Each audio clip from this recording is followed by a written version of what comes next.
නමෝ තස්ස භගවතෝ අරහතෝ සම්මා සම්බුද්දස්ස නමෝ තස්ස භගවතෝ අරහතෝ සම්මා සම්බුද්දස්ස නමෝ තස්ස භගවතෝ අරහතෝ සම්මා සම්බුද්දස්ස යන්නූනාහං විපුලේන මහග්ගතේන චේතසා විහෙරෙය්‍යං අභිභූය ලෝකං අදිඨාය මනසා විපුලේන හිමේ මහග්ගතේන චේතසා විහෙරතෝ අභිභූය ලෝකං අදිඨාය මනසා යේ පාපකා අකුසලා මානසා අභිජ්ජාපි සාරම්භාපි තේන භවිස්සන්ති තී.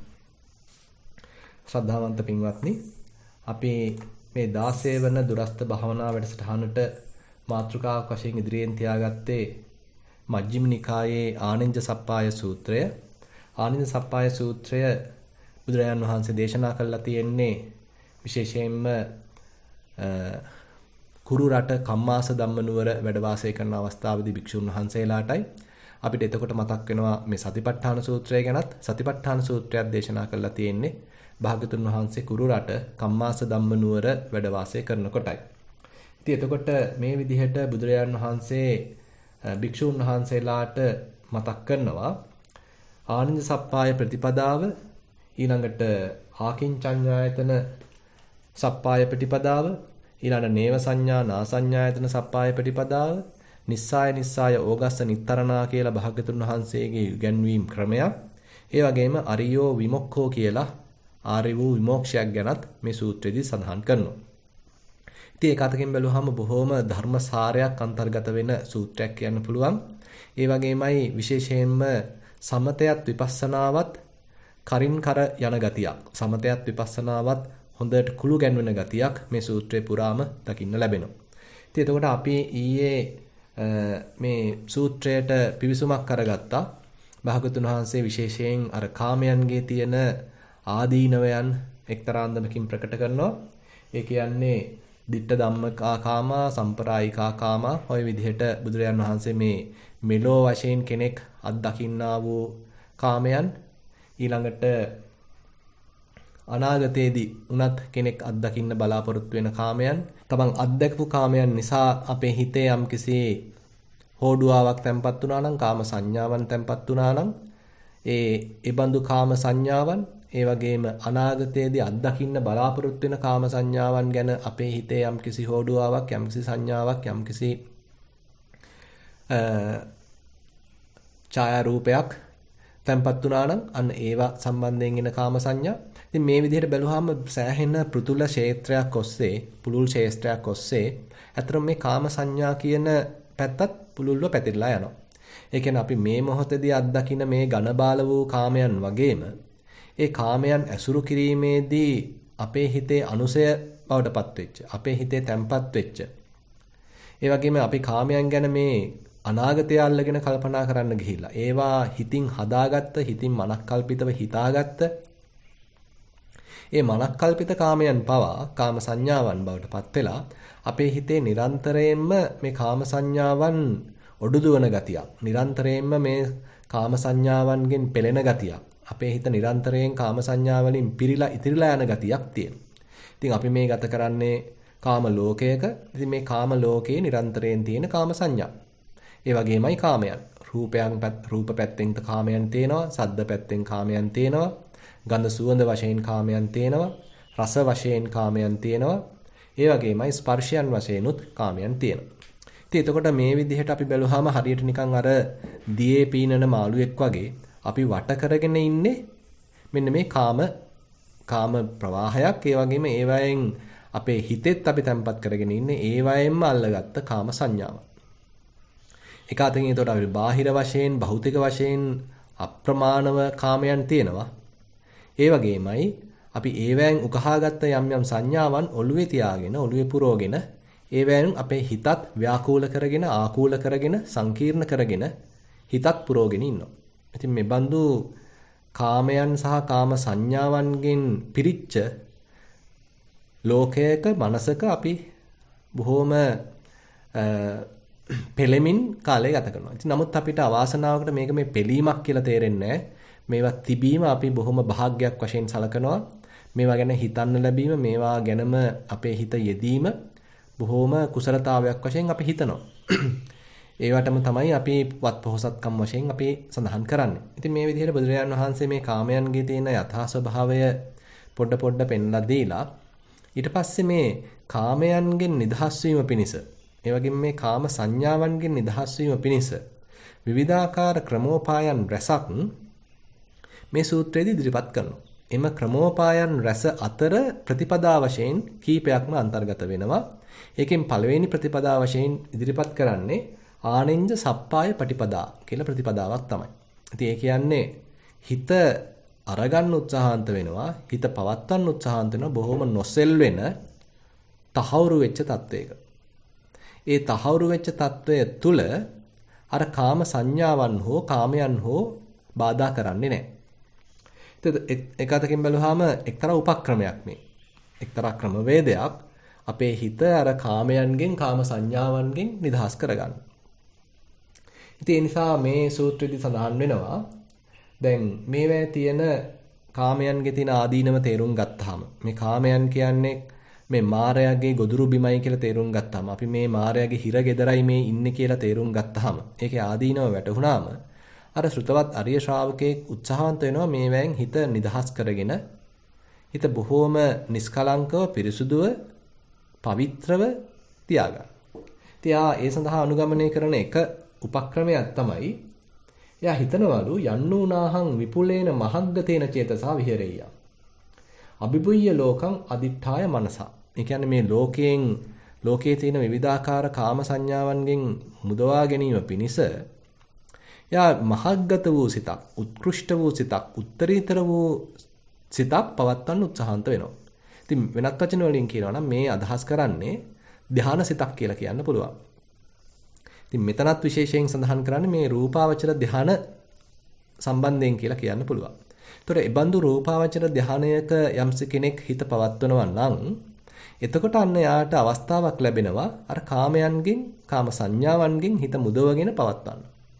දැන් ප්‍රථම ධානය අර්ථ දක්වන භාග්‍යතුන් වහන්සේ ඒක විස්තර කරන්නෙම විවිච්ඡේව කාමේහි විවිච්ඡ අකුසලේහි ධම්මේහි සවිතක්කං සවිචාරං විවේකජං පීතිසුඛං පඨමඥානං උපසම්පජ්ජ විහෙරති. ඔය ආදී වශයෙන් තමයි ප්‍රථම ධානයේම භාග්‍යතුන් වහන්සේ අර්ථ දක්වන්නේ. ඒ කියන්නේ විවිච්ඡේව කාමේහි මේ කාමයන්ගෙන් ඈත් වෙලා විවිච්ඡ අකුසලේහි ධම්මේහි මේ අනිකුත් අකුසල ධර්මයන්ගෙනුත් ඈත් වෙලා තමයි එහෙමනම් කෙනෙකුට පුළුවන්කමක් ලැබෙන්නේ ප්‍රථම ධානයට සමවදින්න. මේ ධාන තත්වයටපත් වෙන්න. ඉතින් ඒ අනුව අපිට තේරෙනවා මේ බඳු තත්වයකට යම්ස කෙනෙක්පත් වුණා නම් ඒ තාක් ඒපත් වෙච්ච කාලය ගත කරන තාක් එයාගේ හිතේ මේ කාමයන් ඇසුරු කිරීමක් ඇත්තෙත් නැහැ. කාම සංඥාවන්ගෙන් හිත දුක් විඳින්නෙත් පීඩා විඳින්නෙත් නැහැ. එතකොට කාමයන් ඇසුරු කරන්නේ නැතුව කාමයන්ගෙන් අයින් වෙලා ඒ කාම සංඥාවන්ගෙනුත් හිත මුදවගෙන නීවරණ යටපත් කරගෙන හිත බොහොම පිරිසුදු මට්ටමක සමාධිමත් මට්ටමක පවත්වන්න පුළුවන් නම් අන්න ඒක ආනන්ද සප්පාය ප්‍රතිපදාවක් වෙනවා. ඒක නොසල් වෙන ප්‍රතිපදාවක් බවට පත් වෙනවා. ඉතින් එතකොට බුදුරජාණන් වහන්සේ මෙතෙන්දී විස්තර කරනවා ඒ බඳු මට්ටමක හිත පවත්වනකොට යේ පාපක අකුසලා මානසා අ비ජ්ජාපි සාරම්භාපි තේන භවිස්සanti. එතකොට මේ හිතේ පහළ වෙන්න තිබුණා නම් යම්කිසි ලෝභයක් මේ කාමයන් ගැනම යම්කිසි ලෝභයක් රූප ගැන කැමැත්තක්, සද්ද ගැන කැමැත්තක්, රස ගැන කැමැත්තක්, ස්පර්ශයන් ගැන කැමැත්තක්, ගඳ සුවඳ ගැන කැමැත්තක් මේ විවිධාකාර පංචකාමයන් ගැන අපේ හිතේ කැමැත්තක්, ආසාවක්, තණ්හාවක් මේවා පහළ වෙන්න තිබුණා නම් අර දැහැන්ගත වෙලා ඉන්න කාල පරිච්ඡේදයේදී ඒ බඳු තණ්හාවක් පහළ වෙන්න හැකියාවක් නැහැ. ඒවෙන් නිදිලා ඉත තියෙන්නේ. ඒ වගේම මේ කාමයන් නිසාම අපිට නිකන් එකට එක කරන ගතියක්, හිතේ নানা ප්‍රකාර අකුසලයන් පහළ වෙන ගතියක් තිබුණා නම් අන්න ඒවත් මේ කාල පරිච්ඡේදය තුලදී නැහැ. ඒ වගේමයි අපරිත්තංච අප්පමානං සුභාවිතං කියලා තවත් පැති කීපයක් මේකේ වාසි කීපයක් පෙන්නනවා. හිත බොහෝම පිරිච්ච ගතියකට, හිත බොහෝම පැතිරිච්ච ගතියකටපත් වෙනවා. දැන් අපි එක දෙයක් ඇලුම් කරගෙන ඒකට හිත යොමු කරාම හිතේ තියෙන පටු මානසිකත්වයක්. අපිට පේන්නේ එයා ගැන පමණයි. අපිට පේන්නේ එය ගැන පමණයි. අනිත් සියල්ලන් අපට අමතක වෙනවා. අනිත් සියලු දේත් අපිට අමතක වෙනවා. අනිත් සියල්ලන් අපිට පුංචි වෙනවා. අනිත් සියලු දේත් අපිට පුංචි වෙනවා. අපිට එයා ලොකු වෙනවා නැත්නම් අපිට එය ලොකු වෙනවා. ඒ කියන්නේ අපේ හිතේ හරි පටු මානසිකත්වයක් ඇති වෙනවා. අපි මේ කෙනෙකුට දෙයකට ඇලුම් කරන්න ගිහිල්ලා. ඉතින් එතකොට මේකම තින් ද්වේෂයේ පැත්තෙනුත් ගන්න පුළුවන්. ඉතින් එතකොට මේ විදිහට අපි කුමක් හෝ රූපයක් වෙන්න පුළුවන්, සද්දයක් වෙන්න පුළුවන්, රසක්, ගඳක්, සුවඳක් මේ ඕනම දෙයක් අපි ඇසුරු කරන මොහොතේදී ඒකට හිත නංවපු මොහොතේදී ඒකේ හිත බැසගත්ත මොහොතේදී හිතේ තියෙන පටු බවක්. නමුත් ඒවෙන් හිත මුදවගෙන අර වගේ ආනෙන්ජ ප්‍රතිපදාවක් අපි අනුගමනය කරද්දී අර වගේ දැහැන්ගත වෙද්දී අන්න හිතේ තියෙන බොහොම පැතිරිච්ච බවක්. අර වෑයෙන් අර පටු මානසිකත්වයෙන් අත මිදලා බොහොම නිදහස් ඒ වගේමයි පැතිරිච්ච අප්‍රමාණ වූ ප්‍රතිපදාවක් අප්‍රමාණ වූ මට්ටමක් තමයි මෙන්න මේ දැහැන්ගත මට්ටමකදී තියෙන්නේ. ඒ මට්ටමේම අන්න හිත බොහොම ස්වභාවිතයි. දැන් මෙයා ඒක නතර කරන්නේ මේ විනාඩියකින් දෙකකින් ඒකේ පවත්වන්න දැන් එයා උත්සාහන්ත වෙනවා. තබ්බහුල විහාරිනෝ ආයතනේ චිත්තම් පසීදති. ඔන්න බුදුරජාණන් වහන්සේ තව විස්තර කරනවා මෙන්න මේකම බහුලීකృత කරනවා. මේ தત્ත්වය දැන් එයා බහුලීකృత කරනවා. හොඳට ඒ දැහැනේ කාලය ගත කරන්න එයා උත්සාහන්ත වෙනවා. මේක ප්‍රථම ධානය වෙන්න පුළුවන්, ဒုတိ ධානය වෙන්න පුළුවන්, තෘතීය ධානය වෙන්න පුළුවන්, චතුර්ථ ධානය වෙන්න පුළුවන්. ඉතින් එතකොට මේ විදිහට කෙනෙක් කාලය ගත කරන්න එයාට එතකොට කාමයන්ගෙන් මිදිලා කාම සංඥාවන්ගෙනුත් හිත මුදවගෙන හිත බොහොම පිරිසුදු මට්ටමක පැවැත්වා ගැනීමේ ශක්තියක් දිනු වෙනවා. ඒ වගේමයි යා සෑහෙන සතුටකුත් සොම්නසකුත් භුක්ති විඳිනවා ඒක කාමයන්ගෙන් තොරව. වෙනත් වචන වලින් කියනවා නම් බොහොම නිරාමිස ප්‍රීතියක් යා භුක්ති විඳිනවා. ඒ වගේමයි බුදුරජාණන් වහන්සේ කියන මේ බඳු නිරාමිස ප්‍රීතියකට බිය විය යුතු නැහැ. මොකද මේ බඳු නිරාමිස ප්‍රීතියක් භුක්ති විඳිද්දී රාග අනුසයක් වැඩෙන්නේ නැහැ. කියලා එහෙමනම් අපිට එක්තරා අන්දමකින් කුළු ගැන්වීමක් ධෛර්ය කිරීමකුත් කරනවා. දැන් මේ සමාපත්තියක් සමවැදිලා ගත කරනකොට අන්න ආනෙන්ජං සමාපත්‍යති. මේ බඳුන් මේ නොසෙල් වෙන පිරිසුදු කාමයන්ගෙන් සහ කාම සංඥාවන්ගෙන් නිදහස් වෙච්ච බොහෝම මහග්ගත වූ සිතක් මහග්ගත වූ තත්වයක් උත්තරීතර වූ තත්වයක් කෙනෙක් ආශ්‍රය කරනවා. දැන් මේ මට්ටම එක්තරා අන්දමකින් తాවකාලිකව අපි ලබන කාමයන්ගෙන් නිදහසක් කියලා කියන්න පුළුවන්. දැන් වෙනත් සූත්‍රවලදී බුදුරජාණන් වහන්සේ විස්තර කරනවා මේ తত্ত্বය පවා කොහොමද විදර්ශනාවට නංවන්නේ. මේ ධ්‍යානයකට සමවැදිලා ධ්‍යානයකට සමවැදිලා ඒකෙන් ඊළඟට එළියට ඇවිල්ලා කොහොමද ඒකම විදර්ශනාවට නංවන්නේ. ඒ ගැන හොඳ විස්තරයක් එනවා අට්ඨක නාගර සූත්‍රයේ මජ්ක්‍ධිම නිකායේ බුදුරජාණන් වහන්සේ කියනවා ඉදම්පිකෝපන පඨමඥානං අபிසංකතං අபிසංචේතිතං. මේක ဒုတိ ය ධානය ගැන, තෘතිය ධානය ගැන, චතුර්ථ ධානය ගැනත් මේ විදිහටම කියනවා. මේකත් ඇවිල්ලා අபிසංකතං. මේකත් මේ මම සකස් කරගත්ත එකක්. මේක මම ටිකක් උත්සාහවන්ත වෙලා සමාධියක් වඩලා බොහොම සීරු මාරුවෙන් පවත්වන එකක්. අபிසංචේතිතං. මේක චේතනාපූර්වකව සකස් කරගත්ත එකක්. මෙතන තියෙනවා නම් සංකත ස්වභාවයක්. මෙතන තියෙනවා සකස් කරගත්ත ස්වභාවයක්. ඒ නිසා අසීරුයි පවත්වන්න. හැම තිස්සෙම මේකට අනුග්‍රහයක් කරන්න ඕනේ. කාලයක් තිස්සේ මේක අනුග්‍රහ කරන්න බැරි වුණොත් ආයෙත් ඉතින් මතු කරගන්න උත්සාහන්ත වෙන්න ඕනේ. ආයෙත් ඉතින් සෑහෙන කාලයක් යනවා ආයෙ මේක අර තිබිච්ච තත්ත්වයටපත් කරගන්න.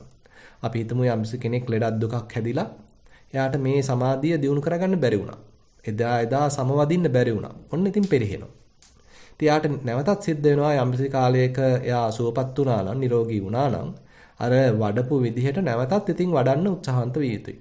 ඉතින් එහෙම කාලයක් වඩන්න තමයි යාට මේකට සමවදින්න යහුසුලුව සමවදින්න ඒ ධානය වශී කරගන්න අවස්ථාවක් ලැබෙන්නේ.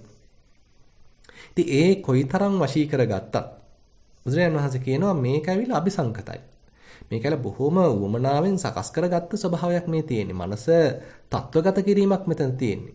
తాවකාලිකව කෙලෙස් යටපත් කළා. හරියට නිකන් අර රබර් බෝලයක් කකුලෙන් වතුරේ දාලා කකුලෙන් පාගගෙන ඉන්නවා වගේ බොහොම වීරයෙන් වමනාවෙන් සකස් කරලා පවත්වන තත්ත්වයක් තමයි මේ තියෙන්නේ. ඒ වගේම අபிසංචේතිතං. මේක වමනාවෙන් චේතනාපූර්වක කරන දෙයක්. දැන් මෙතන එතකොට බැලුවාම හරිම සංකත ගතියක්, සකස් කරපු ගතියක්, චේතනාපූර්වක ගතියක් තියෙනවා. ඒ වගේමයි තවත් පැත්තකින් අපිට හිතන්න පුළුවන් බුදුරජාණන් වහන්සේ ඔය සල්ලේක සූත්‍රයේදී එහෙම විශේෂයෙන් මතක් කරනවා මේ සියලුම ධ්‍යාන එක එකක් ගැන වෙන් වශයෙන්ම ප්‍රකාශ කරනවා. මේ කිසිම දැහැනක කොයිතරම් කාලයක් සමවැදිලා සිටියත් එතෙන්දී ditta ධම්ම සුඛයක් එහෙමත් නැත්නම් මේ මෙලෝ වශයෙන් ලබන්න පුළුවන් සුවයක් තියෙන බව ඇත්ත. හැබැයි මෙතන කෙලෙස් ලියා හැරීමක්, කෙලෙස් ඡය කිරීමක්, ආශ්‍රවයන් ඡය කිරීමක් සිද්ධ වෙන්නේ නැහැ කියලා. එහෙමනම් ඉතින් අපි මේවා පවත්වන්න පුළුවන් වුණත් මේවැය තියෙන යම් දුර්වල තැන්, දුර්වලකම් අපිට වටහා ගන්න වටිනවා. මොකද බුදුරජාණන් වහන්සේ සියල්ල දක්නා නුවණින් මේවැය තියෙන වටිනකමත් පෙන්ලා දීලා තියෙනවා. හැබැයි මේවැය තියෙන යම් දුර්වලතාවනුත් පෙන්ලා දීලා තියෙනවා. ඒ නිසා ඒ දැහැනක තියෙන දුර්වලතා තේරුම් ගත්ත යෝගාවචරයා ඊළඟට උත්සාහන්ත වෙනවා බැරිද මේකම පාදක කරගෙන විපස්සනාවකට හැරෙන්න. ඒක තමයි අර මම කලින් සඳහන් කරේ. දැන් කෙනෙක් තේරුම් ගන්නවා මේ දැහැන පවා මේකත් මේ සකස් කරපු ස්වභාවයක්. මගේ හිත තත්ත්වගත කරගෙන තමයි මම මේ ඉන්නේ. ඒ තත්ත්වගත කිරීමෙන් මිදුන ගමන් ආයෙත් හිත අර පරණ කාමයන්ට යන්න පුළුවන්. කාම සංඥාවන් ඔස්සේ යන්න පුළුවන්. ආයෙත් අර යටපත් කරපු නීවරණයන් ආයෙත් ඔන්න හිතේ ඇවිලෙන්න පුළුවන්. ආයෙත් රාගයෙන් හිත ඇවිලෙන්න පුළුවන්. ආයෙත් ද්වේෂයෙන් හිත ඇවිලෙන්න පුළුවන්. තීන මිද්දේට නතු වෙන්න පුළුවන්. පරණ දේවල් ගැන පසුතැවෙන්න පුළුවන්. හිත විසිරෙන්න පුළුවන්. විවිධාකාර සැක සංකා විචිකිච්ඡාවන් පහළ වෙන්නත් පුළුවන්. අර දැහැනේ තියෙන ශක්තිය තිබෙන තාක් තමන් යම් පමණකට පිරිසුදු සිතක් පවත්වනවා. හැබැයි ඒ දැහැන් ශක්තිය හීන වෙච්ච ගමන් ආයෙමත් අර කෙලෙස් සතුරන් අපිට ඇවිල්ලා බැට දෙනවා. ඒ නිසා මෙන්න මේ දුර්වල තැන් ටික තේරුම් ගත්ත යෝගාවචරයා ඊළඟට උත්සාහවන්ත වෙනවා මේ දැහැනම පාවිච්චි කරන්න විපස්සනාවට. එයා මේ தত্ত্বය මත පිහිටලා විපස්සනාවක් වඩන්න උත්සාහන්ත වෙනවා. එයා දැන් හොඳට මේ දැහැන බහුලීකృత කරලා තිනවා. ඕනම වෙලාවක ඒකට සමවදින්න පුළුවන් තත්වයක් එයා ඇති කරගෙන තිනවා. ඒක එයා පාදක කරගන්නවා විපස්සනාවකට පදනමක් වශයෙන්. දැන් මේ දැහැන්නට සමවැදිලා ඉඳද්දි යම්කිසි වේදනාවක් පහළ වුණා නම්, යම් සංඥාවක් පහළ වුණා නම්, යම් සංස්කරණයක් සිදු වුණා නම්, ඒ දැහැනෙන් එළියට ඇවිල්ලා දැන් එයා ඒක විපස්සනාවට නංවනවා. යංකෝපන කිංචි අபிසංකතං අபிසංචේතිතං තං අනිච්ඡං. මේ යමක් තියනවාද මේ අபிසංකත වූ, යමක් තියනවාද යම් උවමනාවකින් සකස් කරන ලද, විශේෂයෙන් සකස් කරන ලද, යමක් තියනවාද මේ විශේෂයෙන් චේතනා පූර්වකව සකස් කරන ලද, ඒ හැම දෙයක්ම අනිත්‍යයි. නිරෝධ ධම්මන්ති පජානාති. මේ හැම දෙයක්ම නැති වෙලා යන සුළුයි. එහෙමනම් මේ දැහැනක පවා තියෙන ඒ අනිත්‍ය ස්වභාවය, ඒකේ තියෙන සංකත ස්වභාවය, ඒකේ තියෙන නැති වෙලා යන ස්වභාවය, නිරුද්ධ වෙලා යන ස්වභාවය අන්න යෝගාවචරයේ තේරුම් ගන්නවා. දැහැනට සමවැදෙමින් ආයෙත් ඒකින් එළියට ඇවිල්ලා මේ ඒ ලැබපු අත්දැකීමම, ඒ විඳීමම, ඒ දැනීමම, ඒ සංඥාවම යා විපස්සනාවට නංවනවා. ඒකේ තියෙන අනිත්‍ය ලක්ෂණය හොඳට මතු කර ගන්නවා. ඒකේ නැති වෙලා යන ස්වභාවය හොඳට මතු කර ගන්නවා. එයා තමන්ගේ හිත සකස් කරලයි මේ தත්තර හිත ගන්නෙ, පත් කරන්නේ කියලා අන්නේ සංකත ස්වභාවය හොඳට තේරුම් ගන්නවා. තේරුම් ගන්න එයාගේ හිතේ යම් කෙලෙස් පහළ වෙනවා නම් අන්න ඒවත් හඳුන ගන්න එයාට අවස්ථාව සැලසෙනවා. එතකොට හිතට රාගයක් පහළ වුණොත් ඒක දුරු කරගන්න අවස්ථාව සැලසෙනවා. ඒකේ හට ගැනීම එයාට තේරෙන්න පටන් ගන්නවා. ඒකේ දුරු වීම එයාට තේරෙන්න පටන් ගන්නවා. හිතේ යම් තරහාවක්, ද්වේෂයක් පහළ වුණා නම් ඒකත් අන්න තේරෙන්න පටන් ගන්නවා. ඒකත් ඇති වෙලා නැති වෙලා යන ආකාරයට දැනෙන්න පටන් ගන්නවා. තේරෙන්න පටන් ගන්නවා. මේ ආදී වශයෙන් මේ දැහැනම පාදක කරගෙන ඒක නිකම් පදනම වගේ තියාගෙන එයා තවදුරටත් මේ විදිහට විපස්සනාවක් වඩමින් ඉදිරියට යනවා නම් අන්න මෙම ක්‍රියාදාමයේ හරහා අන්න යෝගාවචරයෙකුට පුළුවන් වෙනවා ටික ටික මේ කෙලෙස් දුරුවන් කරන ප්‍රතිපදාවක් අනුගමනය කරන්න. හරියට නිකන් හොඳ පැහැදිලි මනසක් පවත්වුවොත් අපිට පුළුවන් ඒ මතුවෙන සියුම් ක්ලේශයක් පවා හඳුන ගන්න. අපේ හිත බොහෝම කෙලෙස් බරිත වෙලා අතීත අනාගත ඔස්සේ පැටලිලා ඉන්න වෙලාවකට අපිට මේ සියුම් කෙලෙස් හඳුනා ගැනීමේ හැකියාවක් නැහැ. හරියට නිකන් බොහෝම දූවිලි තැවරිච්ච, මජන් තැවරිච්ච මේ රෙදි කඩක් වගේ, දුරවන්න වෙච්ච රෙදි කඩක් වගේ ඒ රෙදි කඩට තවත් මේ නරකක් කිලුටක් වැටුණයි කියලා එයාට පේන්නේ නැහැ, ගාණක් නැහැ. මොකද දැනටමත් ඒක දුර්වර්ණයි. නමුත් ඊටාම පිරිසුදු රෙදි කඩකට බොහොම සුදුවන් පවිත්‍ර රෙදි කඩකට පුංචි තීන්ත බිඳුවක් වැටුණත් ඒක හොඳට කැපිලා පේනවා. අන්න ඒ වගේ මේ සමාධිමත් වෙච්ච හිතක, සමාහිත වෙච්ච හිතක හැකියාවක් තියෙනවා මේ සියුම් වූ කෙලෙසයක් වුණත් හඳුනා ගන්න. එතකොට දැන් මේ යෝගාවචරයා අර දැහැනට සමවැදීම නෙමෙයි එයාගේ පරමාර්ථය වෙන්නේ. ඒ දැහැනෙන් උකහාගත්ත මේ පවිත්‍රතාවය පවත්වමින් දැන් හිතට යන්න අරිනවා කැමැති තැනක. හිත ගියොත් ආයෙත් ඔන්න උපාදාන කළොත් ආයෙත් යම් හෝ දෙයක පැටලුනොත් අන්න ආයක සතිමත්ව තේරුම් අරගෙන එතනින් හිත මුදවාගෙන අන්න ප්‍රඥාව වඩන්න උත්සාහන්ත වෙනවා. ඉතින් තවත් පැත්තකින් කියනවා නම් දැන් එතකොට මේ දැහැන යාට ප්‍රයෝජනවත් උනේ ඒ හිතේ අවශ්‍ය පිරිසුදු බව, සතිමත් බව, පැහැදිලි බව ඇති කර ගැනීම සඳහා පමණයි. දැන් මේ ධානයට යාගේ නිකාන්තියක් ඇත්තේ නැහැ. දැන් මේ ධානයට ලොකු ඇල්මක් ඇත්තේ නැහැ. ඒක නිකම් ප්‍රයෝජනේ සලකලා පමණයි යා පාවිච්චි කරන්නේ. දැන් ආයෙත් මේකට සමවදින්න කියලා උවමනාවකුත් නැහැ. ඒ හිතේ පිරිසුදු බව, පැහැදිලි බව දැනටමත් තියෙනවා. මොකද මේ දැහැනෙන් ගන්න තියෙන ප්‍රයෝජනේ එයා ගත්තා. සමතෙන් ගන්න තියෙන ප්‍රයෝජනේ එයා ගත්තා. දැන් ඊළඟට ප්‍රමුඛත්වය දෙන්නේ ඒකම පාදක කරගෙන පුළුවන් තරම් කෙලෙසුන්ගෙන් හිත මුදවා ගන්න. දකින කෙලෙසුන්ගෙන් හිත නිදහස් කර ගන්න. ඉතින් එතකොට අන්න කෙලෙස් ලියා හැරීමක්, මතුවෙන කෙලෙස් හඳුනා ගැනීමක්, දැක දුරු කිරීමක් අන්න යාට පහසු වෙනවා. ඉතින් ඊළඟට දැන් බුදුරජාණන් වහන්සේ මේ සූත්‍රෙදි දේශනා කරනවා එක්කෝ අර දැහැනට ලොබ වෙලා දැහැනටම කැමති වෙලා ඒ ආනෙන්ජ සමාපත්තියක යා ගත කරනවා. එහෙම නැත්නම් ප්‍රඥාව පාවිච්චි කරලා ඒකම පාදක කරගෙන ඒ දැහැනම පාදක කරගෙන යා විපස්සනාවක් වඩලා හිත කෙලෙසුන්ගෙන් නිදහස් කර ගන්නවා. එතකොට මේ යෝගාවචරයෙන්ගේ පැති දෙකක් තියෙන්න පුළුවන්. ඇතම් කෙනෙක් මේ බුදුරජාන් වහන්සේ පෙන්වන විපස්සනා මාර්ගය දියුණු කරගෙන මේ දැහැනම පාදක කරගෙන විපස්සනා මාර්ගය දියුණු කරගෙන අරහත්ත්වයට දක්වා වුණත් යන්න ඉඩ තියෙනවා. හැබැයි ඇතම් කෙනෙක් අර ලැබපු දැහැනට ලෝභකම් කරගෙන ඒකෙම නිකාන්තියක් ඇති කරගෙන ආසාවක් ඇති කරගෙන ඒක නොපිරිහි කාලක්‍රියා කළොත් එයාට ඔන්න බ්‍රහ්ම ලෝකයේ ගිහිල්ලා උපදින්නත් අවස්ථාව ලැබෙනවා. ඉතින් එහෙනම් පැති දෙකක් තියෙනවා. දැන් එතකොට මෙන්න මේ රූපාවචර සමාධියක් උපයෝගී කරගෙන අර කාමයන්ගෙන් සහ කාම සංඥාවන්ගෙන් හිත නිදහස් කර ගැනීමේ පළමු ආනෙන්ජ සප්පාය ප්‍රතිපදාව අපිට බුදුරජාන් වහන්සේ මේ සූත්‍රෙදි කියලා දෙනවා. ඊට පස්සේ දෙවන ආනෙන්ජ සප්පාය ප්‍රතිපදාවකුත් කියලා දෙනවා. ඒක තමයි මෙතෙන්දී බුදුරජාණන් වහන්සේ කියනවා දැන් මේ රූප සංඥා තියෙනවා. මේ අතීතයේ තිබිච්ච නැත්නම් මේ වර්තමානයේ තියෙන කාමයන් තියෙනවා. ඒ වගේම කාම සංඥා තියෙනවා.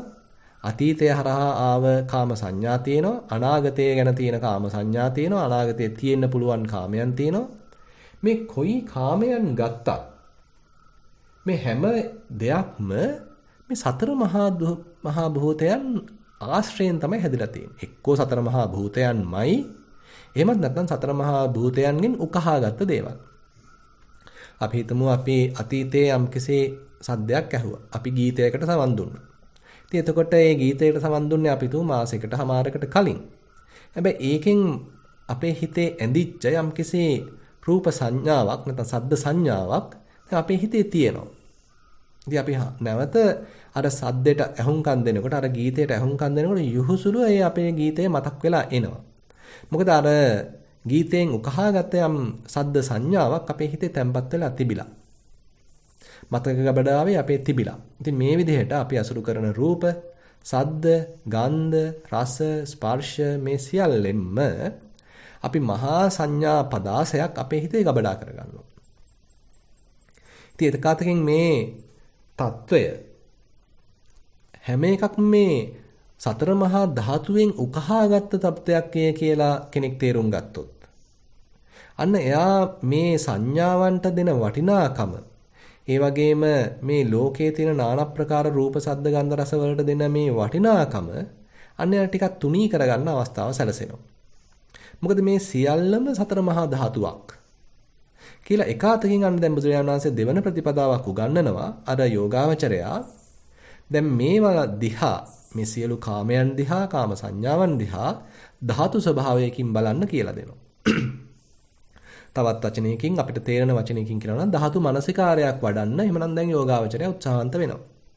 ඉතින් අපෙත් බොහෝ දෙනෙක් මේ කටයුත්ත කරන නිසා අපි පොඩ්ඩක් ඒ ගැන වචනයක් කතා කළොත් කෙනෙක් සක්මන් භාවනාවක නිරත වෙනවා. ඒ පාදයේ ස්පර්ශයට අවධානය යොමු කරනවා. එතකොට ඔන්න තද ගතියක්, රළු ගතියක්, ගොරෝසු ගතියක්, සිනිඳු ගතියක්, බර ගතියක්, සැහැල්ලු ගතියක් දැනෙන්න පුළුවන්. එහෙම නැත්නම් උණුසුම් ගතියක්, සිසිල් ගතියක් දැනෙන්න පුළුවන්. නැත්නම් වැగిරෙන ගතියක්, පිඩු කරන ගතියක් දැනෙන්න පුළුවන්. සෙලවෙන ගතියක්, කම්පණය වෙන ගතියක් දැනෙන්න පුළුවන්. මේ සියල්ලම ගත්තාම මේ ධාතුන්ගේ ලක්ෂණ. ඉතින් අපේ අර හිතේ තිබිච්ච විවිධාකාර සංකීර්ණතා අයින් කළා. අපිට පුළුවන් නම් මෙන්න මේ සූක්ෂම ධාතු ලක්ෂණ වලට අපේ අවධානය යොමු කරන්න.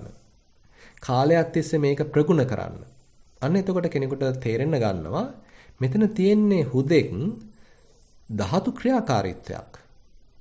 මෙතන මේ සත්වයක්, පුජ්‍යලයක්, මමෙක් කියලා නැහැ. මෙතන තියෙන්නේ හුදෙක් ධාතු ක්‍රියාකාරීත්වයක්.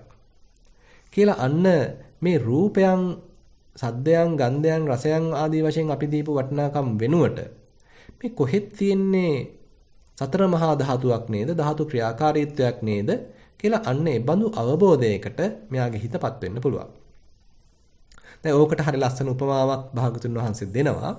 හරියට නිකන් අර මේ ගවයින් ඝාතනය කරන ගව ඝාතකයෙක් ගවයෙක් ඝාතනය කළා. එයා ඒක කෑලි වලට කපලා ඊට පස්සේ ඔන්න හතරමං හන්දියක තියාගෙන මස් විකුණනවා. දැන් එයාගේ හිතේ තියෙන්නේ මස් කියන සංඥාව මිසක් ගවයෙක් කියන සංඥාවක් එයාගේ හිතේ නැහැ.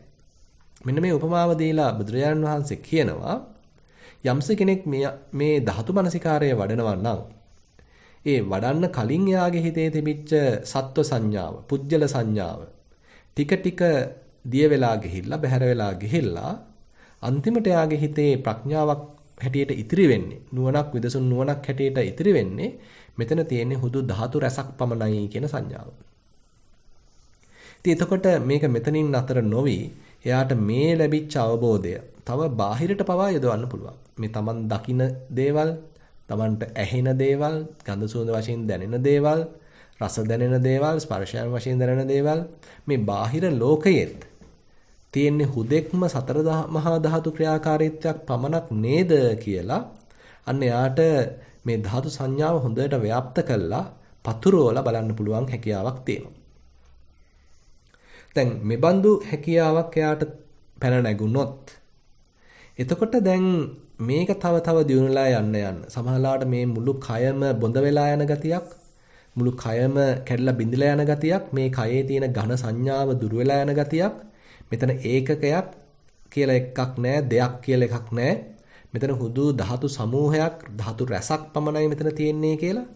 ඒ අපේ බොහොම තදින් බරපතල විදිහට මෙතන අල්ලගෙන තිබිච්ච ඒ ඝන සංඥාව කැඩිලා බිඳිලා යන්න මේ භාවනා ක්‍රමය ප්‍රයෝගී වෙන්න පුළුවන්. ඉතින් ඒ වගේමයි ඇතම් කෙනෙකුට බාහිර දිහා බලනකොටත් එතනත් අර ඝන සංඥාව දුරවන් වෙලා එතනත් හැම දෙයක්ම බොහොම සියුම් අංශු වශයෙන් හෝ සියල්ලම නිකන් කැඩලා බිඳලා යන ගතියකින් හෝ පෙනෙන්න ඉඩ තියෙනවා. මොකද හොඳට දැන් එයාගේ හිත ධාතු සංඥාවෙන් කුළු ගැන්විලා තියෙනවා. ඒ නිසා දැන් එයාට බලන තැන පේන්නෙමත් ධාතු සංඥාවක්මයි. ඉතින් දැන් එයාට අර හිතේ තිබිච්ච ඇල්ම සෑහෙන දුර වෙලා යනවා. මොකද දැන් අල්ලන්න කියලා දෙයක් නැහැ. අල්ලන්න කියලා කෙනෙක් නැහැ. හැමතැනම තියෙන ධාතු ස්වභාවයක් පමණයි. එයාගේ හිතේ යන්න අවබෝධයේ මත පදනම් වෙච්ච සෑහෙන එපා වීමක්, කලකිරීමක් ඇති වෙලා ඒ හරහාම මේ හැම දෙයක්ම ටිකක් අතහැරිලා ඒවා ගැන යම්කිසි විරාගයක් පහළ වෙලා යම් අවස්ථාවක හිත සියල්ල අතහරින්න ඉඩ තියෙනවා. ඒ කියන්නේ සියලු උපාදානයන්ගෙන් හිත මිදෙන්න ඉඩ තියෙනවා. මොකද මෙයා තේරුම් ගත්ත හොඳට මෙතන තියෙන ධාතු ස්වභාවයක් පමණයි කියලා. ඒකෙම යම් වර්ධනයක් වෙච්ච මට්ටමකදී හොඳට ප්‍රඥාව දියුණු වෙච්ච මට්ටමකදී සියල්ල අතහැරිලා හිත කිසිවක් නොඅල්ලන තත්වයකට, අනිශ්චිත වූ තත්වයකට, ලෝකයේ කිසිවක් උපාදාන නොකරන තත්වයකට හිතපත් වෙන්න ඉඩ තියෙනවා.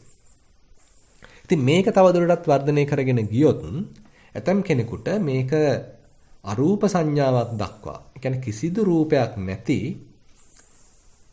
ආකාසානංචායතන විඥානංචායතන කියන මෙන්න මේ මට්ටම් දෙක දක්වා වුණත් ගන්න පුළුවන්. ඒ කියන්නේ මෙතනින් ගන්න පුළුවන් ඕනනම් කෙනෙකුට ආනෙන්ජ මට්ටමකට. ඒ කියන්නේ එකාතකින් පටන් ගත්තා විපස්සනාවකින් හැබැයි පස්සේ ඒක ඒකත්ව සංඥාවක් දක්වා නැත්තම් අර කියන අරූප සංඥාවක් දක්වා ඕනනම් කෙනෙකුට වර්ධනය කරන්න පුළුවන්. ඉතින් මේ ගැනත් හොඳ සවිස්තර විග්‍රහයක් සලායතන විභංග සූත්‍රයේ හිම අන්තර්ගත වෙනවා. මම මේ අවස්ථාව ගන්න ඒක ගැන විස්තර කරන්න. අපි තේරුම් ගන්න තියෙන්නේ විපස්සනාව හරහා ගිහිල්ලා හිත සියලු රූපයන්ගෙන් නිදහස් කරගත්තා නම් රූප සංඥාවන්ගෙන් හිත නිදහස් කරගත්තා නම් ඒක ක්‍රමානුකූලව වර්ධනය වෙන මට්ටමකදී ඒ ආකාසානංචායතන විඥානංචායතන කියන මට්ටම් වලට පවා කෙනෙකුට හිත ගන්න පුළුවන්. හැබැයි එයා දැන් ඒක පාවිච්චි කරන්නේ විපස්සනාවක් තව දියුණු කරන්නද? එහෙම නැත්නම් ඒකට ලොල් වෙලා ඒකට ආසාවෙන් ඒක මත බැසගෙන ඉන්නද කියන එක අපි එකිනෙකා මත වෙනස් වෙන්න පුළුවන්.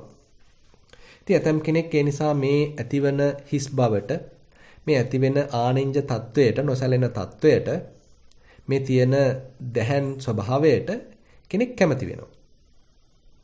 ඉතින් තවත් පැත්තකින් කෙනෙක් සමතේ පැත්තෙන්ම ගිහිල්ලා ඔය කසින වගේ යම් උපක්‍රම පාවිච්චි කළා. එයාටත් කෙලින්ම ඔය අරූප සංඥාවන්ට එන්න පුළුවන්. ඒ කියන්නේ ආකාසානංචායතන විඥානංචායතනට එන්න පුළුවන්. එතනදිත් අර කාම සංඥාවක් නැහැ. එතනදිත් අර රූප සංඥාවක් නැහැ. එතකොට කාමයන් කාම සංඥාවන් රූපයන් රූප සංඥාවන් මේ සියල්ල දුරු වෙච්ච ගතියක් මෙන්න මේ මට්ටමේදී තියෙනවා. අපි අර කලින් කතා කරපු මට්ටමේදී රූප සහ රූප සංඥාවන්ගෙන් හිත නිදහස් කිරීමක් ගැන කතා කරන්නේ නැහැ. හැබැයි දැන් රූප සංඥා කියන දෙකත් දුරුවන් කරලා තියෙනවා. එතකොට අරිට වඩා ටිකක් උත්කෘෂ්ඨ මට්ටමක් මේ අරූප සංඥාවේ තියෙනවා. මෙතන තියෙන්නේ අරූප දැහැනක් අරූපාවචර සමාධියක්. ඒකේ එතකොට මේ රූපයක් ගැන සංඥාවක් ඇත්තෙවත් නැහැ. ඉතින් එතකොට කෙනෙක් මේ තියෙන தത്വයට ඇලුම් කරන්න ගත්තොත් මේක දිගට පවත්වන්න ගත්තොත් මේකම බහුලීකృత කරන්න ගත්තොත් එයාගේ හිත කාමයන්ගෙන් නිදහස්. එයාගේ හිත කාම සංඥාවන්ගෙන් නිදහස්. එයාගේ හිත රූපයන්ගෙන් රූප සංඥාවන්ගෙන් නිදහස් වෙලා එයා ඒ දැහැන බිඳ ගන්න නැතුව හෝ එහෙම නැත්නම් ඒ දැහැන පිරිහෙලා ගන්න නැතුව කලුරිය කළොත් එයාට එහෙමනම් අරූප ලෝකයක උපද ලබන්න නැත්නම් අරූප බ්‍රහ්ම ලෝකයක උපද ලබන්න අවස්ථාව සැලසෙනවා. ඉතින් ඒ ඇවිල්ලා එක පැත්තක්. හැබැයි ඒක පාදක කරගත්තොත් කෙනෙක් විපස්සනාවක් වඩන්න. අන්න බුදුබණක් අහලා බුදුරජාන් වහන්සේ සරණ ගිහිල්ලා ඒ යෝගාවචරයා මේ ශක්තිය පාවිච්චි කරන්නේ ඒකට ඇලිලා ඒකට ලොල් වෙලා ඒකට බැසගෙන අරූප ලෝකයක උපදින්න නෙමෙයි. එයා මේක පාදක කරන්නේ අර මං කලින් කිව්වා වගේ විපස්සනාව සඳහා පදනමක් සකස් කරගන්න පමණයි. එයා දැන් අර වගේම තේරුම් ගන්නවා ඉදම්පිකෝපන අபிසංකතං අபிසංචේතිතං. මෙන්න මේ දැහැනත් මේකත් ඇවිල්ලා අபிසංකතයි. මේකත් ඇවිල්ලා මේ විශේෂයෙන් සකස් කරලා තියෙන්නේ. මගේ හිත මේ தত্ত্বගත කරගෙන ඉන්නේ. අபிසංචේතිතං විශේෂයෙන් මේ චේතනා පූර්වකව සකස් කරපු ගතියක් මේ මට්ටමේදී තියෙන්නේ. මෙතන අසංකත ගතියක් නෑ. මෙතන තියෙන සංකත ස්වභාවයක්. අபிසංකත ස්වභාවයක්. විශේෂයෙන් සකස් කරගත්තු ස්වභාවයක්. විශේෂයෙන් தত্ত্বගත කරගත්තු ස්වභාවයක් මෙතන තියෙන්නේ. කියලා අර ඒ දැහැනේ තියෙන දෝෂ දකින්න දුර්වලතන් තේරුම් ගන්න අන්න එයා ඉගෙන ගන්නවා.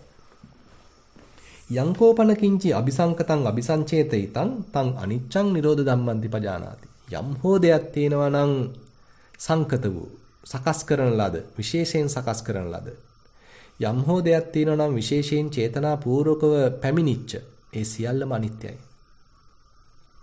ඒක ඒ අපි කරපු සකස් කිරීම නවත්තපු ගමන් ඔන්න අපිට අහිමි වෙනවා. අපි වයකින් එළියට එනවා.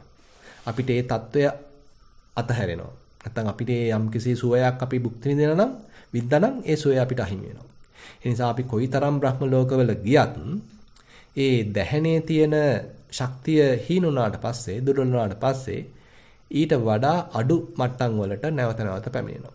ඉතින් අපි හැමෝම බ්‍රහ්ම ලෝකවල ඉන්නේ නැති. නමුත් ඔන්න අද අපි ගත කරන්නේ මේ වසංගත සහිත ලෝකයක. තමයි අද අපි ගත කරන්නේ. අපි මෙතන ඉන්න හැමෝම බ්‍රහ්ම ලෝකවල යම් කාල පරිච්ඡේදවල ඉන්න ඇති. නමුත් අද අපි මේ தත්වෙටපත් වෙලා තියෙනවා. ඉතින් එතකොට අපිට තේරෙනවා කොයිතරම් මේ ශක්තිමත් සමාධියක් දියුණු කරගත්තත් ඒකෙන් සදාකාලික සුවයක්, සදාකාලික නිදහසක්, සදාකාලික නිවීමක් ලබන්න හැකියාවක් නැහැ. ඒ වගේම මේ තරම් ප්‍රබල අරූප ධානයක පවා කිතෙක් කල් වාසය කළත් පරිපූර්ණ වශයෙන් ද්වේෂය ෂය කර හැරීමක්, පරිපූර්ණ වශයෙන් රාගය ෂය කර හැරීමක් සිද්ධ වෙන්නේ නැහැ. ඉතින් මෙන්න මේ දෝෂ ටික යෝගාවචරයේ තේරුම් ගන්නවා නම් එයා ඒ හදාගත්ත හිතේ පැහැදිලි බව, එයා ඒ හදාගත්ත හිතේ සමාධිමත් බව, සමාහිත බව දැන් පාවිච්චි කරන්නේ ප්‍රයෝජනයක් ගන්න. එයා ඒ தত্ত্বය තව තව පාවිච්චි කරනවා හිත කෙලෙසුන්ගෙන් නිදහස් කරගන්න. දැන් ප්‍රයෝජනේ සලකලා ධානය පාවිච්චි කරනවා. මේ ධානයේ පවා අනිත්‍යයි, මේ ධානයේ පවා නිරෝධ ධම්මයි, මේක නැති වෙලා යන ස්වභාවයක්. මේ தত্ত্বය පවත්වමින් මට පුළුවන් ද කෙලෙස් හඳුන ගන්න. මොනවද මේ හිතේ පහළ වෙන සියුම් කෙලෙස්? එයා ඉතින් ඒ දැහැනේ බලයෙන් කෙලෙස් යටපත් කරගෙන ඉන්නවා වෙනුවට දැහැනෙන් අයින් වෙලා හිතට නිදහස දෙනවා කැමති තැනක යන්න. ඕනවට වඩා ධානයේ වඩන්න යන්නෙත් නැහැ. මොකද එතකොට ධානයේ ශක්තිය නිසා කෙලෙස් යටපත් වෙනවා. ආයි හිතට මොකක්වත් එන්නේ නැහැ. මොකද ඒ තරම් බල සම්පන්න ගතියක් මේ ධානවල තියෙනවා. ඒ නිසා මේ යෝගාවචරය ප්‍රයෝජනේ සලකලා අවශ්‍ය වෙලාවට විතරයි මේ මට්ටම දියුණු කරන්නේ. ඒ කියන්නේ අපිට හිතට සිතුවිල්ලක් පහළ වෙනකොට වෙන් වශයෙන් අපිට හඳුනා ගන්න පුළුවන් නම් ඒ ප්‍රමාණවත්. අපි සතිය වඩන්න උත්සාහන්ත වෙන කාලෙදි මුල් යුගයේදී සමහරවිට අපිට තේරෙනවා එකක් කරන්න එකක් සිතුවිලි එනවා. පෙළට සිතුවිලි එනවා. ඉතින් එතකොට මේවා වෙන් වශයෙන් තේරෙන්නේ නැහැ.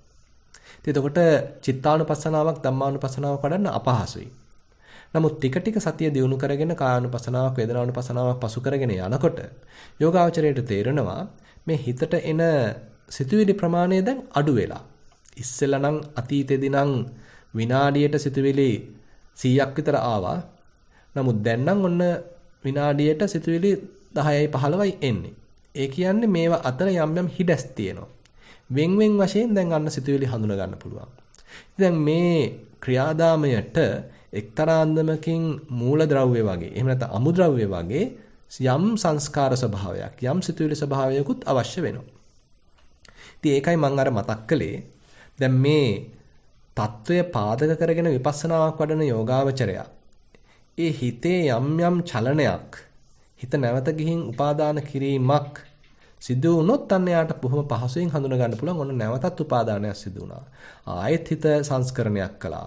ආයෙත් හිත රූපයක් ගිහිල්ලා අල්ලගත්තා. ආයෙත් හිත සද්දයකට ගියා. ආයෙත් හිත රසයකට ගියා. ආයෙත් හිත ස්පර්ශයකට ගියා. ආයෙත් ඔන්න හිතට සිතුවිල්ලක් පැමිණියා කියලා. එයාට මේවා වෙන් වශයෙන් බොහොම පිරිසුදුව දැක ගැනීමේ හැකියාවක් ලැබෙනවා.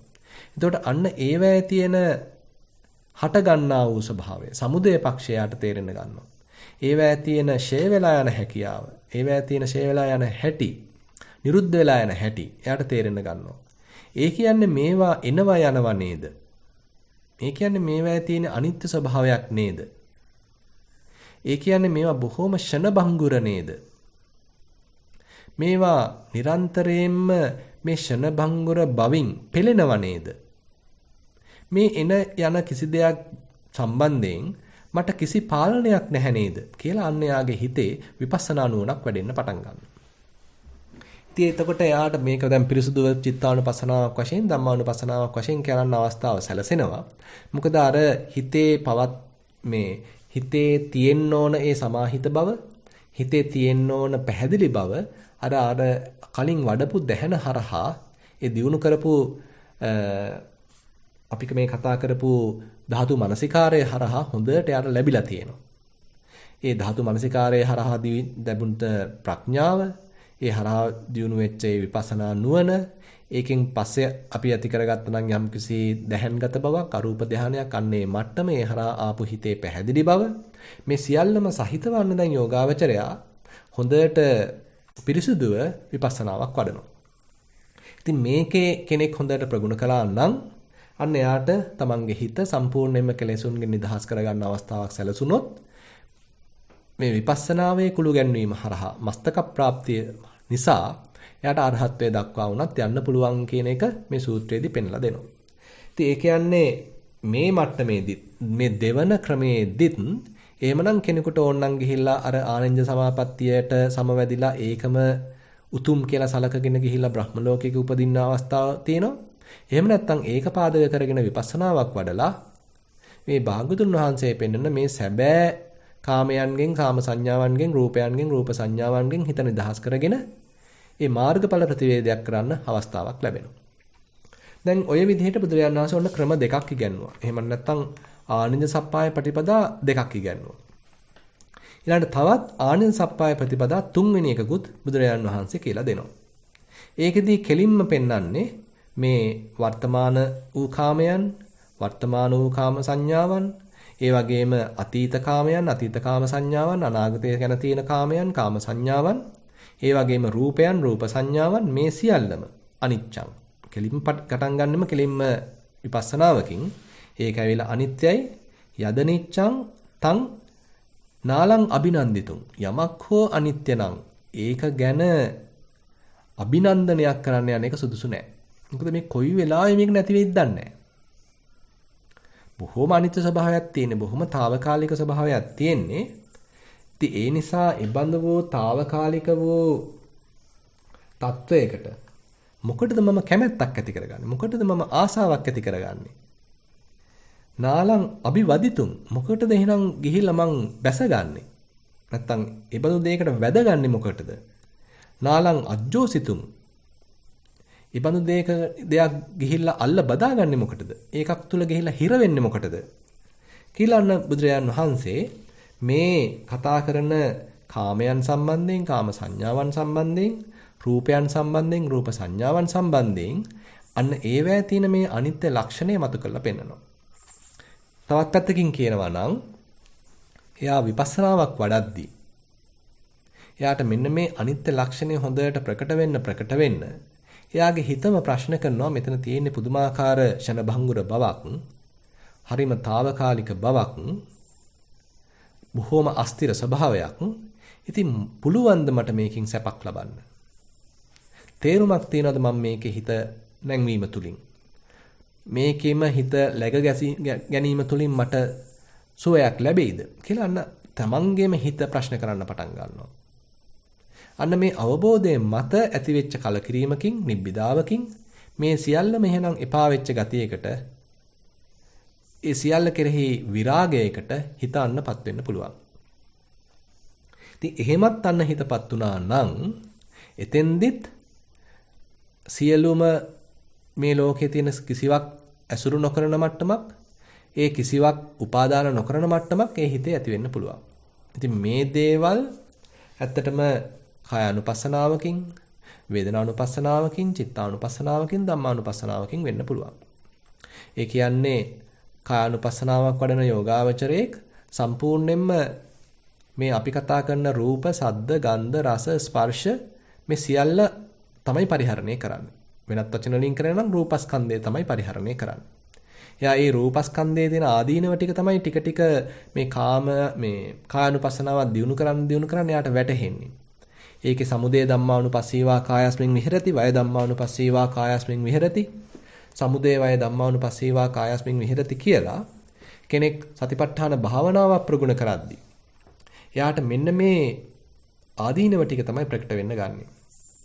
ඉතින් ඒ බඳු විපස්සනා නුවණක් අවදි වෙච්ච යෝගාවචරයේ තේරුම් ගන්නවා මේ සියල්ල ඇවිල්ලා අනිත්‍යයි. මේ බඳු අනිත්‍ය ස්වභාවයකට නාලං අභිනන්දිතුම් මම ඇලෙන්න සුදුසු නෑ. මම ඒකකින් සතුටු වෙන්න යන එක සුදුසු නෑ. මොකද කොයි තරම් කාලයක් මේ සතුට පවත්වන්න පුළුවන්ද කියලා විශ්වාස නැහැ. මොකද හරිම ෂණභංගුරයි. බොහොම වෙනස් වෙන සුළුයි. අනිත්‍යත්වයටපත් වෙන සුළුයි. කියලා එහෙනම් එයා උත්සාහන්ත වෙනවා මේ අනිත්‍ය වූ දේවල් කෙරෙහි විශේෂ ඇල්මක්, විශේෂ කැමැත්තක්, ඒවයෙන් සතුටු වීමක් කරගන්නේ නැතුව ඉන්න. ඒ වගේමයි ඒවා ගැන විශේෂයෙන් කතා කරන්න, අනිත් අයත් එක්ක කටමැත දොඩවන්න යන්නේ නැතුව ඉන්න උත්සාහන්ත වෙනවා. ඒවත් තුළට බැස ගන්න, ඒවා අජ්ජෝසනය කරන්න ඒවා අල්ල බදා ගන්න යන්නේ නැතුව ඉන්න අන්න එයා උත්සාහන්ත වෙනවා. ඒ සඳහා බුදුරජාන් වහන්සේ මඟ පෙන්වීමක් කුළු ගැන්වීමක් කරනවා. යද නිච්ඡං තං නාලං අභිනන්දිතුං නාලං අභිවදිතුං නාලං අජ්ජෝසිතුං.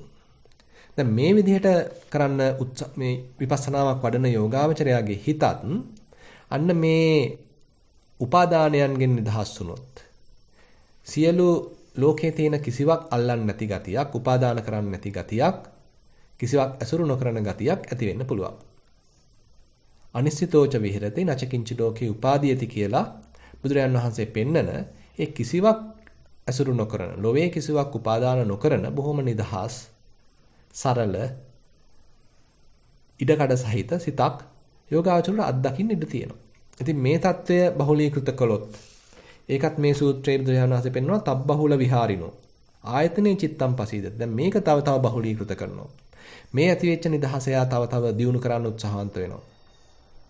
එතකොට අන්න ඒ ආයතනේ, අන්න ඒ අලුතෙන් හටගත්ත, ඒ අලුතෙන් තේරුම් ගත්ත, තමන් හදාගත්ත ඒ తත්වයේ දැන් එයාගේ හිත බොහොම ප්‍රසන්න වෙන්න පටන් ගන්නවා. දැන් ලෝකයේ කිසිවක් ඇසුරු නොකර, උපාදාන කරන්න යන්නේ නැතුව, අල්ල බදා ගන්න යන්නේ නැතුව බොහොම නිදහස් ස්වභාවයක් බහුලීකృత කරන්න යා උත්සාහන්ත වෙනවා. දැන් ඒකේ විනාඩි 20ක් ඉන්න පුළුවන්, විනාඩි 30ක් ඉන්න පුළුවන්, පැයක් ඉන්න පුළුවන්, සක්මනේදිත් එතන ඉන්න පුළුවන්, වෙන වෙන කටයුතු වල ඉඳත් කරද්දිත් එතන ඉන්න පුළුවන්. අන්න ඒ වගේ මෙයා දැන් මේක තව ප්‍රගුණ කරන්න උත්සාහන්ත වෙනවා. දැන් මෙතෙන්දිත් අන්න හිතපත් වෙනවා ඒ රූප ඇසුරු නොකරන අන්න අර අපි කලින් කතා කරපු ආකාසානංචායතන විඥානංචායතන මට්ටමකට මෙතෙන්දිත් එන්න පුළුවන්. දැන් මොකක්වත් අල්ලලා නැහැ. රූප සංඥා, කාම සංඥා මොකක්වත් නැහැ. හිත හරි නිදහස්. ඒ නිදහසට එයා ඇලෙන්න ඉඩ තියෙනවා. ඒ නිදහසට ඇලිලා කෙලස් දුරු කිරීම අමතක කළා. ඒ නිදහසේ ඔහේ නිදහසම එල්ල කරගෙන ඒකටම ඇලිලා ඒකටම බැසගෙන වාසය කරන්න ගියොත් එයාටත් ඉතින් ඒ අරූප සමාපත්තියට උරුම වෙච්ච తත්වය තමයි මරණින් පස්සේ ලැබෙන්නේ. හැබැයි බුදුබණ අහලා බුදුරජාන් වහන්සේගේ වචනේ තේරුම් අරගෙන එයා මේ නිදහස පාවිච්චි කරනවා නම් කෙලස් දුරු කිරීම පිණිස තව තමන්ගේ හිතේ මතුවෙන කෙලස් ෂේ කිරීම පිණිස මේ නිදහස පාවිච්චි කරනවා නම් මේ පිරිසුදු බව පාවිච්චි කරනවා නම් මේ සරල බව පාවිච්චි කරනවා නම් අන්න එයාට හැකියාව ලැබෙනවා තව කෙලස් ෂේ කරගෙන ආශ්‍රවයන් ෂේ කරගෙන මේ මගඵල නිවන් සාක්ෂාත් කරගන්න. ඉතින් මේ ප්‍රතිපදාවේදීත් බුදුරජාණන් වහන්සේ නිසා පැති දෙකක් පෙන්නනවා. ඒ කියන්නේ මුලින් විපස්සනාවකින් පටන් අරගෙන මේ තියෙන රූපයන්, මේ තියෙන කාමයන්, මේ තියෙන රූප සංඥාවන්, මේ තියෙන කාම සංඥාවන් අනිත්‍යයි කියලා තේරුම් අරගෙන එතන විපස්සනාවක් වඩලා එයාගේ හිත නිදහස් කරගත්තා. එතනම තව දියුණු කළා යම් ආනෙන්ජ මට්ටමකට, නොසැලෙන මට්ටමකට එයා දියුණු කරගත්තා. ඒකම තව ඒකත්ව සංඥාවක් වශයෙන් දියුණු කළා. එයා ඒක අරූප දෙහනක් මට්ටමකට එයා වැඩුවා. හැබැයි එතන එයා läගගත්තොත්, එතන එයා බැසගත්තොත්, ඉන් එහාට යන්නේ නැතුව හිටියොත් එතෙන්දි වෙන්නේ අන්න අර ආනෙන්ජ මට්ටමේ නතර වීමක්. ආනෙන්ජ සංඥාවේ නතර වීමක්. මේ හදාගත්ත අරූප දෙහැනේ නතර වීමක්. ඒ නිසා ඒ බඳු මට්ටමක් බුදුරජාන් වහන්සේ ඒ තරම් අගය කළා නැහැ. මොකද ඒ දැහැනේ නතර වුණා කියලා ඒක සදාකාලික සෝයක්, සදාකාලික නිවීමක් නෙමෙයි. తాවකාලිකව කෙලෙසුන් යටපත් කිරීමක් පමණයි. ඒකයි බුදුරජාන් වහන්සේ නැවත නැවතම මතක් කරලා දෙන්නේ. ඉදංකෝපන ආකාසානංචායතනං අபிසංකතං අபிසංචේතිතං. මේකේන ආකාසානංචායතන වෙන්න පුළුවන්, විඥානංචායතන වෙන්න පුළුවන්, මේකේන හිස් බවක් වෙන්න පුළුවන්, මේකේන කුමක් හෝ මේ රූප සද්ද ගන්ධ රස ඇසුරු නොකරන ඒබඳු චිත්ත මට්ටමක් වෙන්න පුළුවන්. මේකත් හැබැයි සකස් කරපු ස්වභාවයක්. මේකත් මේ තත්වගත වෙච්ච ස්වභාවයක්. මේකත් ඇවිල්ලා බොහොම චේතනාපූර්වකව සකස් කරගත්ත ගතියක්. යමක් තියෙනවා නම් මේ විදිහට සකස් කරගත්ත, යමක් තියෙනවා නම් මේ විදිහට චේතනාපූර්වකව පවත්වන, ඒක ඇවිල්ලා අනිත්‍යයි. ඒක ඇවිල්ලා නිරුද්ධ වෙලා යන ස්වභාවයකින් යුක්තයි. කියලා තමයි යන්න මේකේ තියෙන ආදීනව තේරුම් අරගෙන එයා විපස්සනාවක් තව වඩන්න උත්සාහන්ත වෙන්නේ. මේක පාදක කරගෙන කෙලස් දුරු කරගන්න උත්සාහන්ත වෙන්නේ. එයා ඒතකොට මේ தত্ত্বය පවා පාවිච්චි කරන්නේ ප්‍රයෝජනේ සලකලා. ඒකට ඇල්මක් ඇති කරගන්නවා වෙනුවට ඒකෙන් ප්‍රයෝජනයක් ගන්නවා. ඒ හිතේ පැහැදිලි බව පිණිස පමණක් පාවිච්චි කරනවා. හිතට එන කෙලෙස් හඳුනා ගැනීම පිණිස ඒ පැහැදිලි බව මේ කතා කරපු දැහැණින් ලබලා දීලා තියෙනවා නම් ඒ ප්‍රමාණවත්. ඊට වඩා ඒක වඩන්න අවශ්‍ය නැහැ. මොකද කෙලෙස් ටික හොඳට පේනවා. කෙලෙස් ටික හොඳට දැනෙනවා. මතුවෙන කෙලෙස් වෙන් වශයෙන් හඳුනා ගන්න පුළුවන් වෙනවා. තේරුම් අරගෙන අතහැරලා දාන්න පුළුවන්කම තියෙනවා. ආයෙත් හිත නිදහසේ පවත්වන්න පුළුවන්කම තියෙනවා. එහෙමනම් ඒ ප්‍රයෝජනීය සලකලා පාවිච්චි කරන්න අන්න යෝගාවචරය ඉගෙන ගන්නවා. ඉතින් මේ විදිහට බුදුරජාණන් වහන්සේ දැන් මේ ආනෙන්ජ සප්පාය සූත්‍රයේදී ඔන්න ආනෙන්ජ සප්පාය ප්‍රතිපදා 3ක් උගන්වනවා. ඊට පස්සේ තවත් ප්‍රතිපදා කීපයක්ම සඳහන් කරනවා. ආකින්චඤ්ඤායතන සප්පාය ප්‍රතිපදාව, ඊළඟට නේව සංඥා නාසඤ්ඤායතන සප්පාය ප්‍රතිපදාව කියලා තවත් ප්‍රතිපදා කීපයක් සඳහන් කරලා තියෙනවා. ඉතින් අපි ඒවා ගැනත් ඉදිරියට සාකච්ඡා කරන්න බලාපොරොත්තු වෙමු. එහෙමනම් අද අපි විශේෂයෙන් සාකච්ඡා කරේ මේ ආනෙන්ජ සප්පාය ප්‍රතිපදාවන් ගැනයි. ඉතින් මේ කරුණුත් අපි ශක්තිපමණින් තේරුම් අරගෙන මේ බුදුරජාණන් වහන්සේ පෙන්නන ප්‍රයෝජනීය සලකලා පාවිච්චි කරන ප්‍රතිපදාව. ඕනම දෙයක් පාවිච්චි කරන ප්‍රයෝජනීය සලකලා. උදාහරණයක් වශයෙන් අපි ගඟකින් එතර වෙන්න තියෙනකොට පහුරක් හදාගන්නවා ප්‍රයෝජනීය සලකලා, ඊළඟට පහුර පාවිච්චි කරලා ගඟෙන් එතර වෙනවා. හැබැයි පහුර කරේ තියාගෙන යන්නේ නැහැ. පහුරෙන් ගන්න තියෙන ප්‍රයෝජනේ ගත්තා, ඒක අතහැරියා, ඒ ගොඩට ගියා.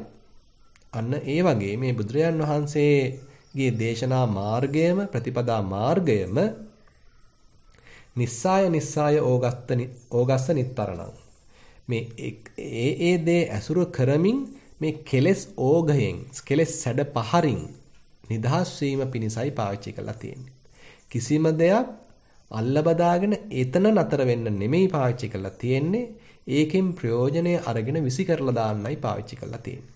ඒ නිසා මේ බුදුරජාන් වහන්සේගේ මේ සූක්ෂම ප්‍රතිපදාවන් තේරුම් ගැනීම පිණිස ඒ සඳහා මඟ පෙන්වීමක්, ධෛර්ය කිරීමක් අද දින ධර්ම දේශනාවනුත් සිදු වේවා කියලා ප්‍රාර්ථනා කරමින් අද ධර්ම දේශනාව අවසන් කරනවා. සියලු දෙනාටම තෙරුවන් සරණයි.